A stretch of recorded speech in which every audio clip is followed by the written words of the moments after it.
আত্মপক্ষ সমৰ্থনত এষাৰ বিবৰুৱা কলেজত মোৰ গীতাশ্ৰী তামুলীৰ নে অখিল গগৈৰ পত্নীৰ নিযুক্তি সম্পৰ্কে মাননীয় মুখ্যমন্ত্ৰীয়ে বিধানসভাত দাঙি ধৰা বক্তব্যৰ পাছত নিযুক্তিৰ সমগ্ৰ প্ৰক্ৰিয়া তদন্ত বিচাৰি মই উচ্চ শিক্ষাৰ বিভাগৰ সঞ্চালকৰ জৰিয়তে মাননীয় মুখ্যমন্ত্ৰী মহোদয়লৈ এক আবেদন পত্ৰ প্ৰেৰণ কৰিছোঁ।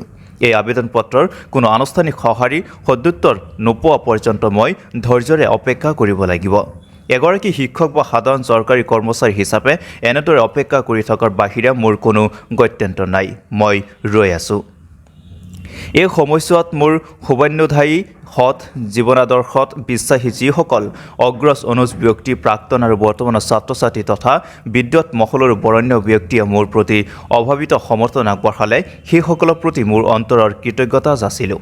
মই বিশ্বাস কৰোঁ যে বিবৰুৱা কলেজত নিযুক্তি পাবলৈ মই কোনো ধৰণৰ অসততাৰ আশ্ৰয় লোৱা নাছিলোঁ, যিহেতুকে স্বয়ং মুখ্যমন্ত্ৰী মহোদয়ে নিজে শিক্ষামন্ত্ৰী হৈ থকা কালৰ এই শিক্ষক নিযুক্তি সম্পৰ্কে অসন্তুষ্টি প্ৰকাশ কৰিছে। গতিকে এটা যথোপযুক্ত তদন্ত নিশ্চয়কৈ লাগে।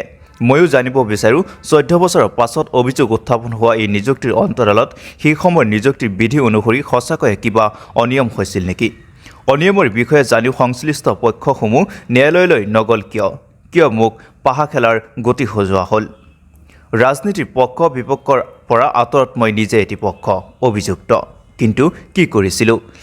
এই প্ৰশ্নৰ উত্তৰৰ বাবে মৃত্যু পৰ্যন্ত বাট যাম। আজি আছোঁ, কাইলৈ নাই। মোৰ বাবে কোনো কথাই জনপ্ৰিয় ৰাজনীতিক জনতালৈ দলিয়াই দিয়া আৰু কাইলৈকে পাহৰি পেলোৱা বচন নহয়। গীতাশ্ৰী তামুলী। আত্মপক্ষ সমৰ্থনত এষাৰ বিবৰুৱা কলেজত মোৰ গীতাশ্ৰী তামুলীৰ নে অখিল গগৈৰ পত্নীৰ নিযুক্তি সম্পৰ্কে মাননীয় মুখ্যমন্ত্ৰীয়ে বিধানসভাত দাঙি ধৰা বক্তব্যৰ পাছত নিযুক্তিৰ সমগ্ৰ প্ৰক্ৰিয়া তদন্ত বিচাৰি মই উচ্চ শিক্ষাৰ বিভাগৰ সঞ্চালকৰ জৰিয়তে মাননীয় মুখ্যমন্ত্ৰী মহোদয়লৈ এক আবেদন পত্ৰ প্ৰেৰণ কৰিছোঁ। এই আবেদন পত্ৰৰ কোনো আনুষ্ঠানিক সঁহাৰি সদুত্তৰ নোপোৱা পৰ্যন্ত মই ধৈৰ্যৰে অপেক্ষা কৰিব লাগিব। এগৰাকী শিক্ষক বা সাধাৰণ চৰকাৰী কৰ্মচাৰী হিচাপে এনেদৰে অপেক্ষা কৰি থকাৰ বাহিৰে মোৰ কোনো গত্যন্তৰ নাই। মই ৰৈ আছোঁ।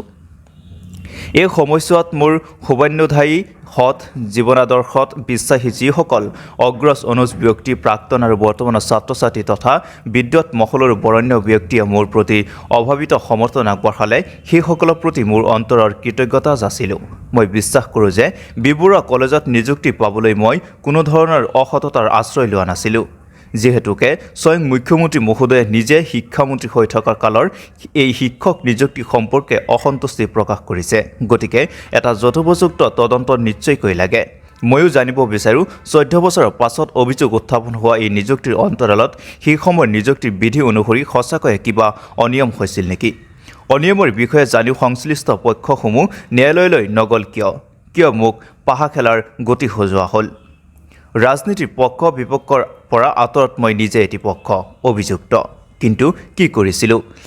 এই প্ৰশ্নৰ উত্তৰৰ বাবে মৃত্যু পৰ্যন্ত বাট যাম। আজি আছোঁ, কাইলৈ নাই। মোৰ বাবে কোনো কথাই জনপ্ৰিয় ৰাজনীতিক জনতালৈ দলিয়াই দিয়া আৰু কাইলৈকে পাহৰি পেলোৱা বচন নহয়। গীতাশ্ৰী তামুলী।